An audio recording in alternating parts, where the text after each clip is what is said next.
Juneau is a very wet place. It sits in the heart of an enormous temperate rainforest. It rains on average 230 days out of the year here in Juneau.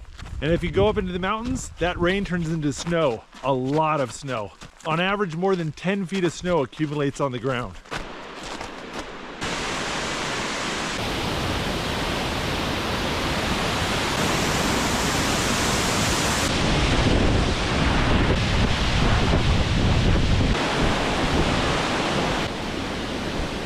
Right around that corner is Mendenhall Glacier. If it was a little bit colder, I could walk across the ice over there.